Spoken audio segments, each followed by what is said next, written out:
आज देखिए बड़े पैमाने पे गोदी मीडिया के द्वारा बड़े पैमाने पे दाढ़ी वाला टोपी वाला पठान मूवी में भगवा रंग का वो दीपिका पादुकोण पहनी है तो उस पर विवाद किया जा रहा है। अरे भाई, मनोज तिवारी ने भी बेबी बियर पी के नाचे झमाझम ममा मम क्या क्या गाना बनाया है, लोग उस पर क्या किया था वो लोग। साथियों नमस्कार, आप देख रहे हैं नेशनल जनमंच बलराम कुमार के साथ। इस वक्त हमारे साथ विराट कुशवाहा हैं। विराट कुशवाहा के आप तमाम लोग सोशल मीडिया पर जरूर जानते होंगे। छात्र नेता हैं, युवा हैं, तो हम इनसे बात करेंगे। नेशनल जनमंच में आपका स्वागत है। युवाओं को लेकर के लगातार जो है से समाज में जाते हैं, उनकी समस्याओं से अवगत कराते हैं, सरकार को, प्रशासन को, तमाम चीज़ करते रहते हैं। तो आप युवाओं को क्या संदेश देंगे? ये सबसे पहले तो मैं छात्र नौजवानों के विषय में कुछ बोलना चाहता हूँ। बिहार ने बहुत से ऐसे वीर पुरुषों को जन्म दिया। गुरु गोविंद सिंह, बहुत से महात्मा बुद्ध, बहुत से लोग कमिंग फ्रॉम वेस्ट इन बिहार, बहुत से लोग बिहार से आए।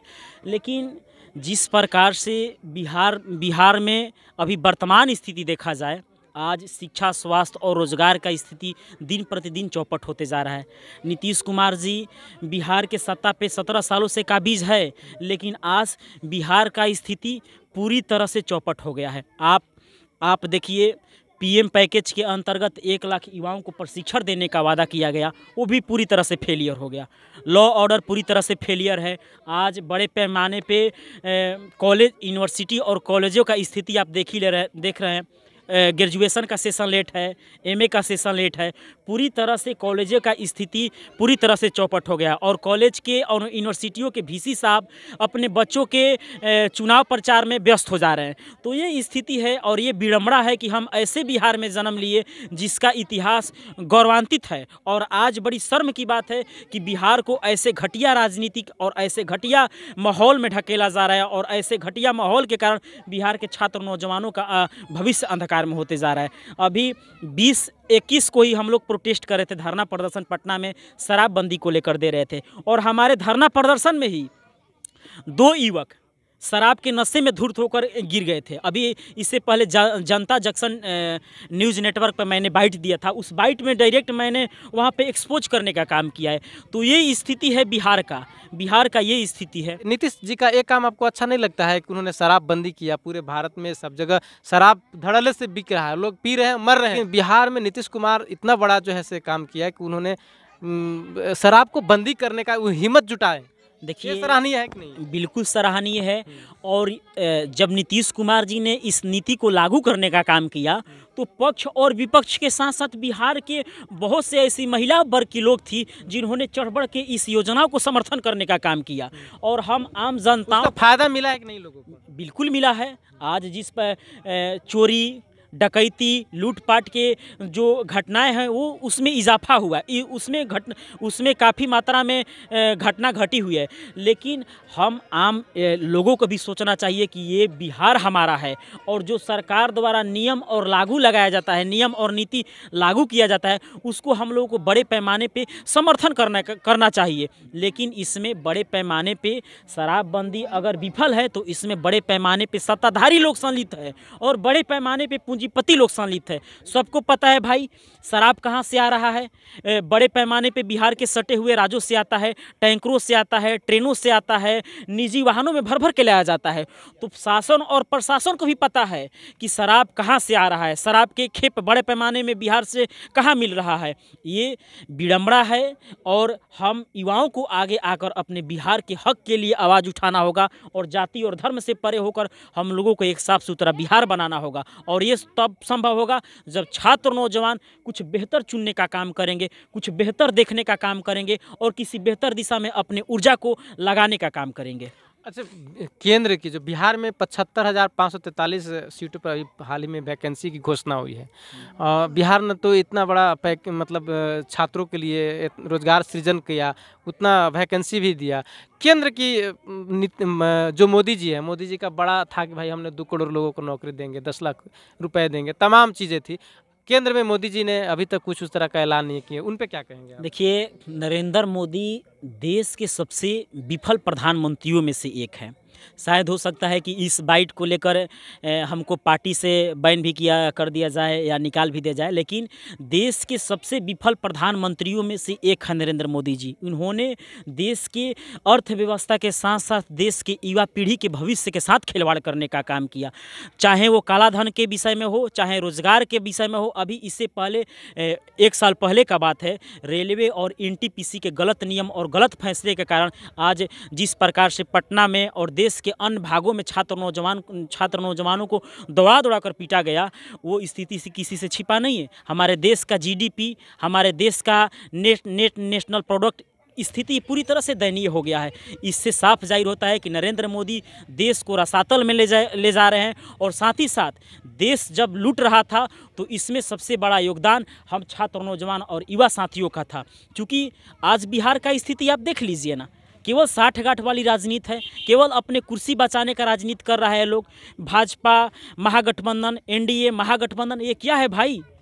देश के छात्र नौजवानों के साथ साथ बिहार के छात्र नौजवानों को रोजगार के क्षेत्र में काम कराइए भाई, रोजगार दीजिए, शिक्षा में तजब्बुत दीजिए, शिक्षा में इजाफा दीजिए, स्वास्थ्य में इजाफा दीजिए। हम पैदा बिहार में लिए, जन्म बिहार में लिए और अपना अमूल्य वोट भी बिहार में दिए, फिर शिक्षा, स्वास्थ्य और रोजगार के लिए बिहार से बाहर क्यों जाए? टिकाऊ रहेगा। आज देश का चौथा स्तंभ बिकाऊ है और देश का चौथा स्तंभ खतरे में है पूरी तरह से। आज देखिए बड़े पैमाने पे गोदी मीडिया के द्वारा बड़े पैमाने पे दाढ़ी वाला, टोपी वाला, पठान मूवी में भगवा रंग का वो दीपिका पादुकोण पहनी है तो उस पर विवाद किया जा रहा है। अरे भाई, मनोज तिवारी ने भी बेबी बियर पी के नाचे, झमाझम मामा मम क्या क्या गाना बनाया है लोग, उस पर क्या किया था वो लोग? हाँ, भगवा हमारे संस्कृति और सभ्यता ये भाई कब से हो गई, और ये कब अब जब सभ्यता और संस्कृति हमारा भगवा रंग है तो इसको हम लोगों ने सदियों से क्यों नहीं बचाया, हम ये पूछना चाहते हैं। तो कहीं ना कहीं सभी लोग संलिप्त हैं और इस पे मैं कभी टिप्पा टिप्पणी नहीं करना चाहता हूँ। हो सकता है कि अगर हम टिप्पा टिप्पणी करते हैं तो बहुत से ऐसे लोग हैं जो हमारे खिलाफ भी हाला बोल चालू कर देंगे, और ज़्यादा दूर के नहीं, सासाराम के लोग भी हैं। तो इस पे मैं कभी टिप्पा टिप्पणी नहीं करना चाहता हूँ। आज बड़े पैमाने पे अक्षय कुमार ने भी विमल का प्रचार किया है, एडवर्टाइजमेंट करने का काम किया है। वो लोग बोलते हैं कि मैंने कभी ऐसे प्रोडक्ट को बढ़ावा देने का काम नहीं किया जो समाज के लिए घातक हो। भाई तो क्या कर रहे हैं? विमल क्या है भाई? तो ये सब चीज़ें लाजमी है, और देश के आर्थिक हालिया हालात को छिपाने के लिए कभी पठान, तो कभी कोविड, तो कभी भगवा, इस सभी को बीच में लाया जा रहा है। मुद्दा बेरोजगारी का है, मुद्दा स्वास्थ्य का है, मुद्दा रोजगार का है, और इसके विषय में चर्चा किया जाना चाहिए। नरेंद्र मोदी जी अपने आप को प्रोजेक्ट करते हैं कि हम चाय बेचने वाले हैं। आज बिहार के साथ साथ देश के सभी छात्र नौजवान ग्रेजुएशन क्वालिफिकेशन करने के बाद पकौड़ा तलने का बोला गया, बड़े पैमाने पे 60 लाख युवाओं को रोजगार देने को बोला गया। क्योंकि हम युवा हैं भाई, हमारा कोई जाति और कोई धर्म नहीं है, हम युवा हैं और हम शिक्षा का बात करेंगे, स्वास्थ्य का बात करेंगे, रोजगार का बात करेंगे। तो चर्चा इन सभी बिंदुओं पे होना चाहिए। अभी बड़ी बात यह है कि जो एक तरफ बीजेपी है और दूसरी तरफ तमाम पार्टियां हैं। बीजेपी सत्ता में है, फिर आने वाला समय में चुनाव होने वाला है। तो क्या आपको लगता है कि बीजेपी को सत्ता से बेदखल करने के लिए कोई बड़ा यहाँ काम होने वाला है? देखिए, ये तो पक्ष और विपक्ष के लीडर लोग जानते हैं। जो हालात बन रही है, राजनीति की महत्वाकांक्षा ये बोलता है कि राजनीति में और विकास हित में अगर आपको बेहतर विकास चाहिए तो हर एक 5 साल में सत्ता परिवर्तन होना चाहिए।